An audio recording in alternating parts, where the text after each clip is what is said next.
शिव शिव शंकरा, शिव शिव शंकरा, शिव शिव शंकरा, शिव शिव शंकरा नमः शिवाय, शिव शिव शंकरा नमः शिवाय। मेरे साथ चलना, मेरे संग रहना, मेरे साथ चलना, मेरे संग रहना, मेरे कष्टों को भस्म करना।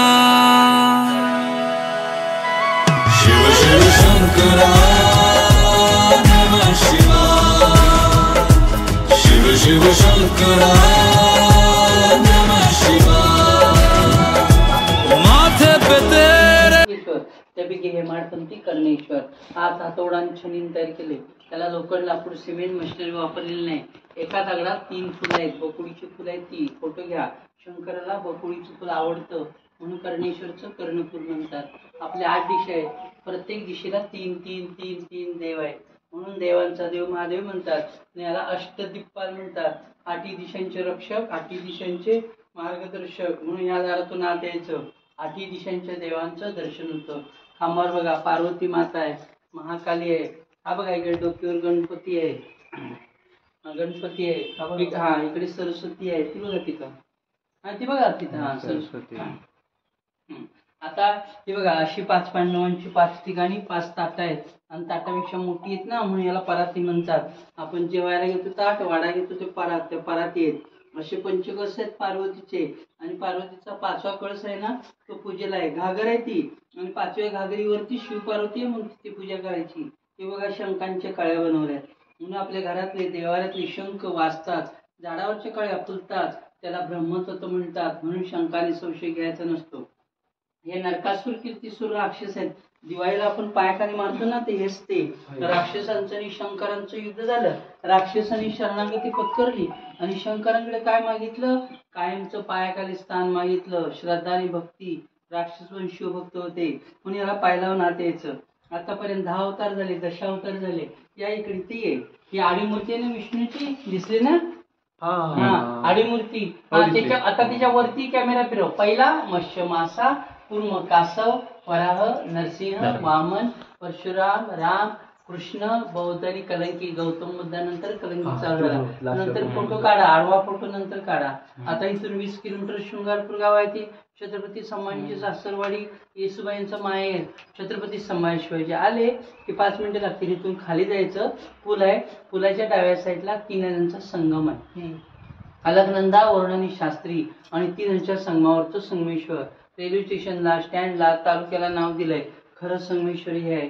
आणि छत्रपती संभाजी शिवाजी आले की त्या संगमेश्वर मंदिरची ह्या कर्णेश्वर मंदिरची पूजापाठ करायचे। आणि पुतळा आहे ना तिथे संभाजींना पकडलं, अटक केली, कैद केली आणि इथून तुळापूरला निघालं। पुण्यापासून 17 किलोमीटर आळंदीजवळ वडबुद्रुक तुळापूर गाव आहे आणि तिथे एक संगम आहे, भीमा भामा इंद्राणीचा, तिथे संभाजींची हत्या झाली, तिथे समाधी आहे म्हणून ते पण संगमेश्वर, हे पण संगमेश्वर। पण कोकण तळ, तळकोकण, गमिनी कावा, कसबा संगमेश्वर, ते हे संगमेश्वर। हा आता इथून 40 किलोमीटर मार्लेश्वर आहे, बघितलं ना, उंच पहाड आहे, गुहा आहे, जिवंत नाग आहे, धबधबा आहे। मार्लेश्वर सृष्टी सौंदर्य आहे, शांत वातावरण आहे आणि कैलासपती दर्शन मिळतं। मार्लेश्वर बघितलं काय, मार्लेश्वर बघितलं ना। आता पलीकडे सूर्यदेव आहे, इथे ब्रह्मदेव आहे म्हणून या मंदिराला मगर आहे, मगरीवरती मंदिर आहे म्हणून याला संपूर्ण प्रश्न चालते। ही पूर्व दिशा आहे, अजून सकाळी सूर्य उगवला तर प्रकाश किरण, सूर्यकिरण तिथे जातात म्हणून श्रीपासक। कुंती, कुंतीपुत्र कर्ण, कर्णाचं कर्णेश्वर, पांडवांचा मोठा भाऊ। आणि पांडव जेव्हा अज्ञात असत होते तेव्हा धनुर्युद्ध याला परशुराम होते म्हणून याला महेंद्रगिरी पर्वत, परशुराम भूमी, सह्यागिरी, सह्याद्री म्हणतात।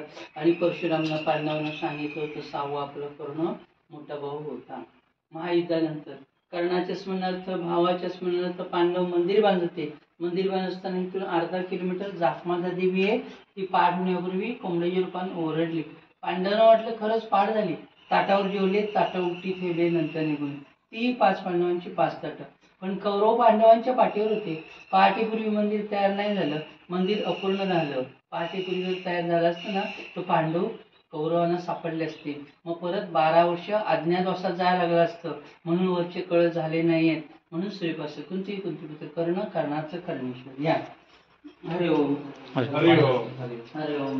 बघा खांबावर बघा, प्रत्येक खांबावर गणपती आहे, नरसिंह आहे, प्रत्येक खांबावर देव आहे. नंतर फोटो काढून घ्या. आता इथे श्रेष्ठ विष्णू आहे ते बघा, इकडे महालक्ष्मी आहे. फोटो काढानंतर देव आहे म्हणून ह्याच मंदिराला गंगा जाते ना, तिथे मगर आहे आणि मगरीवरती मंदिर आहे म्हणून याला संपूर्ण प्रश्न चालते, बाकी चालत नाही. इथे छत्रपती संभाजी शिवाजींनी पूजापाठ केलेलं. हे ध्यानगृह आहे, तिथे ध्यानाला बसला तर पिंडी जवळ दिसते, गाभाऱ्या जावं लागत नाही. इथे छत्रपती संभाजी शिवाजींनी ध्यानधारणा केलेली. वरती श्रीयंत्र आहे बघा, चौकोन आहे, चौकोन मध्ये त्रिकोण आहे, त्रिकोण मध्ये परत चौकोन आहे, परत त्रिकोण आहे बघा. हा श्रीयंत्र. आता ह्या पार्वतीचा 5वा कळस. असे 5 ठिकाणी 5 कळस आहेत, घागरी आहेत त्या, आणि 5व्या घागरीवरची शिव पार्वती म्हणून तिची पूजा करायची. तिथे पण शंखांच्या कळ्या बनवल्यात म्हणून आपल्या घरातले देवारातले शंख वाजतात, झाडावरच्या कळ्या फुलतात, त्याला ब्रह्मतत्व म्हणतात म्हणून ब्रह्मदेव. आता सगळ्यांनी विभूती लावायची, पांढरं गंध लावा सगळ्यांनी लावा. या कवीने भावपूर्ण भक्तीपूर्ण दर्शन घेतले, कारण पूजा केली, प्रार्थना केली, मान्य करून घ्या. सुख शांती समृद्धी आनंद लावून दे. जे काही सगळ्यांच्या मनात इच्छा आहे, मनोकामना आहे, संकल्पना ते पूर्ण करा, अडीअडचण दूर करा. ज्या ज्या अडचणीला हात मारतील हातीला उभे राहा, अशी सेवा करून घ्या, कृपा दृष्टी ठेवा.